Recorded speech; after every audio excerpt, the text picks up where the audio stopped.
Bonjour à tous, alors dans cette nouvelle vidéo nous allons voir la relation assiette-vitesse ainsi que la relation assiette-trajectoire. Donc en termes de progression du pilote, on se trouve toujours dans le bloc pilotage de base et le sous-bloc pilotage précis. Alors l'objectif de la leçon, ça va être à puissance constante de pouvoir maîtriser une vitesse ou une pente par l'intermédiaire de l'assiette. Donc en termes d'utilité, c'est une relation qui va être utilisée dans le contrôle des montées et des descentes. Donc pour moi, ça fait partie des outils qu'on doit avoir dans sa boîte à outils, parce que c'est une relation, comme je viens de le dire, qui va être très utilisée en montée, pour gérer sa montée, sa vitesse de montée, mais également lors des descentes. Dans cette leçon, on va avoir deux nouveaux instruments de bord, l'anémomètre et le variomètre. Donc il faudra, avant cette leçon, étudier un peu ces deux instruments pour voir un peu comment ils fonctionnent, etc. C'est en termes d'aérodynamique qu'il est intéressant aussi de revoir les effets de l'assiette sur la vitesse et la pente. Donc voyons dans un premier temps l'effet de l'assiette sur la vitesse. Commençons par un petit rappel de mécanique du vol. Lorsque l'on est en palier rectiligne, donc à puissance constante, la portance équilibre le poids, de ce fait la vitesse est constante. Lorsque l'on se met en montée rectiligne, on peut décomposer le poids en deux composantes, l'une parallèle à la trajectoire, l'autre perpendiculaire à celle-ci. Donc lorsque l'on se met en montée, la composante du poids parallèle à la trajectoire va s'ajouter à la traînée. De ce fait, si on n'augmente pas la puissance, donc la traction, la vitesse va diminuer. Donc inversement en descente, la composante du poids parallèle à la trajectoire va cette fois-ci s'ajouter à la traction. De ce fait, si on reste toujours en puissance constante, c'est-à-dire si on ne réduit pas la puissance, la vitesse va cette fois-ci augmenter. Donc pour résumer de façon très simple, à puissance constante, si on ne touche pas la puissance, si on pousse sur le manche, on va accélérer, et si on tire sur le manche, on va ralentir. Reste à quantifier tout ça. Donc pour cela, vous ferez probablement la petite expérience suivante en vol avec votre instructeur. Donc vous vous mettrez en palier, assiette 0, vous noterez la vitesse, donc par exemple dans l'exemple ici 115 nœuds, et tout en restant à puissance constante, vous ferez une variation d'assiette à cabré de x degrés, donc par exemple ici de 2 degrés, et vous apercevrez que la vitesse diminue progressivement, donc ce n'est pas instantané, hein, il y a une certaine inertie, elle va diminuer progressivement et à un moment donné elle va se stabiliser, vous noterez alors la nouvelle vitesse, donc par exemple ici 105 nœuds.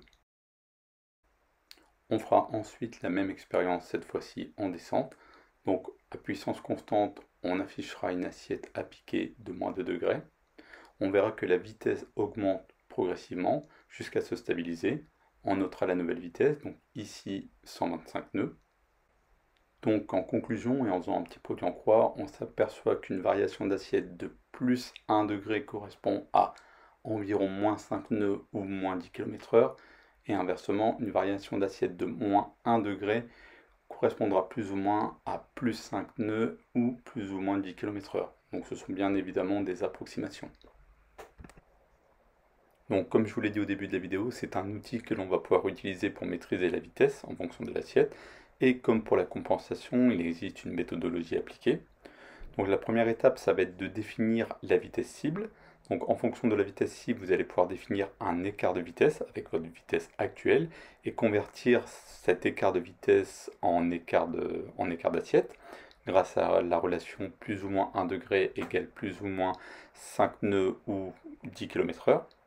Donc quand vous aurez cet écart d'assiette, vous allez pouvoir afficher la nouvelle assiette en faisant une variation d'assiette à piquer ou à cabrer. 3, vous allez stabiliser cette assiette. 4, vous allez compenser en utilisant justement la méthode de compensation. Lorsque la vitesse se sera stabilisée, vous allez 5 vérifier.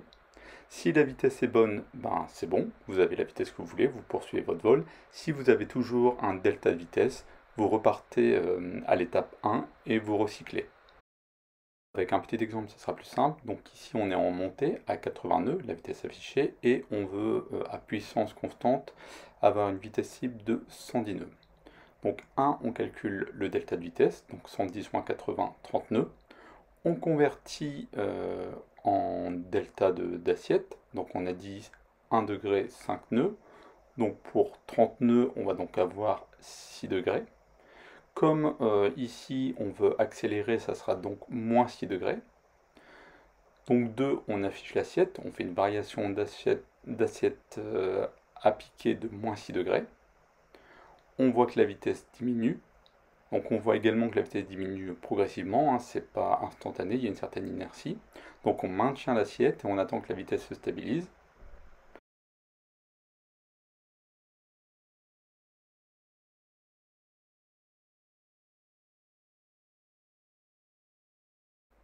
Quand la vitesse se stabilise, on compense, puis on vérifie. Donc là, on a environ 110 nœuds, donc c'est bon, on peut poursuivre le vol. Si la vitesse n'était pas bonne, on aurait réitéré à l'étape 1. Concernant le circuit visuel, ce dernier reste toujours centré sur le repère pare-brise, et ponctuellement, on va jeter un coup d'œil à l'anémomètre pour vérifier à la fois que la vitesse évolue et attendre que cette dernière se stabilise. Attention à ne pas focaliser sur l'anémomètre et à piloter une vitesse, hein, c'est bien une assiette que l'on pilote. Sinon, on risque, comme on dit, de courir après les aiguilles. Voyons maintenant l'effet de l'assiette sur la trajectoire. Donc petit rappel, dans la première leçon, nous avions vu l'assiette qui est l'angle compris entre l'horizontale et l'axe longitudinal de l'avion. Aujourd'hui, on va parler d'un nouvel angle, la pente, qui est l'angle entre l'horizontale et le vecteur vitesse, ou l'angle entre l'horizontale et la trajectoire de l'avion. Donc on comprend que lorsque l'avion est en palier, la pente est nulle, égale à 0. Et que lorsque l'avion est en montée, la pente est positive, et inversement, lorsque l'avion est en descente, la pente est négative. A noter que la pente, lorsqu'elle est exprimée en pourcent, est également égale au rapport entre la Vz sur la Vi, donc la Vz, la vitesse verticale, en pieds par minute, divisée par la vitesse sol en nœuds. Donc on aura l'occasion de revoir cette formule lorsque l'on verra l'approche à 1,3 de Vs. Alors, comme je l'ai dit précédemment, lorsque l'avion est en palier, la pente égale 0 et la vitesse verticale égale 0. Donc, sur l'instrument, le variomètre, la Vz égale 0. Lorsque l'on fait une variation d'assiette à piquer pour se mettre en descente, on voit que la pente n'est plus égale à 0 et la vitesse verticale se met à évoluer. Reste à savoir, comme pour la vitesse, le lien entre la variation d'assiette et la variation de Vz. Comme fait précédemment, nous allons à nouveau faire une petite démonstration en vol. Donc là, on est en palier, assiette 0 degré, et donc avec une vitesse verticale égale à 0 pieds par minute. On décide d'appliquer une assiette à piquer de moins 2 degrés. Donc on voit que la vitesse verticale augmente et atteint progressivement les moins 400 pieds minute. On pourrait faire d'autres variations d'assiette pour afficher d'autres vitesses verticales, et on en arrive à la conclusion qu'une variation d'assiette d'1 degré correspond à plus ou moins 200 pieds par minute. A noter que cette relation est vraie en descente et n'est jamais utilisée en montée, puisque en montée, on le verra plus tard, on ne pilote pas une Vz mais une vitesse. Comme pour la relation assiette-vitesse, il existe une méthode à utiliser pour afficher une Vz en fonction de l'assiette. Vous voyez qu'elle est quasi similaire à la précédente. D'abord, on va déterminer la variation d'assiette à effectuer en fonction de l'écart de Vz, en utilisant la formule 1 degré égale plus ou moins 200 pieds par minute. 2, on affiche l'assiette, on stabilise, on compense. Lorsque la Vz est stabilisée, on vérifie et on corrige si nécessaire.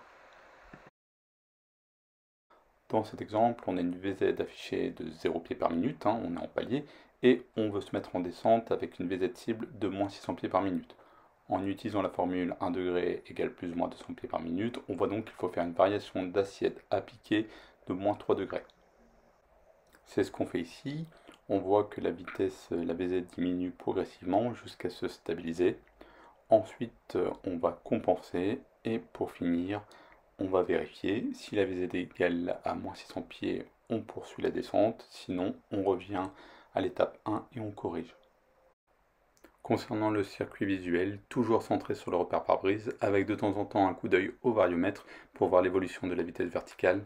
Attention, le variomètre souffre d'inertie, il est toujours en retard, il ne faut absolument pas piloter au variomètre. Donc dans l'exemple affiché, j'ai délibérément ajouté l'anémomètre au circuit visuel puisqu'on verra un peu plus tard que lorsque l'on se met en descente, on pilote à la fois une Vz et une vitesse. Voilà qui termine cette leçon. Donc la prochaine fois, on verra un autre outil très important dans votre bagage de pilote, c'est la relation puissance-vitesse-incidence. Pour cette leçon, il vous faudra regarder l'incidence, l'assiette et la pente, les trois angles, revoir un peu de mécanique du vol, notamment la portance, et voir un nouvel instrument de bord, l'altimètre. Voilà qui termine cette vidéo. Comme toujours, si vous avez des questions ou des suggestions ou des remarques, n'hésitez pas à intervenir dans les commentaires. Je vous souhaite à tous de très bons vols.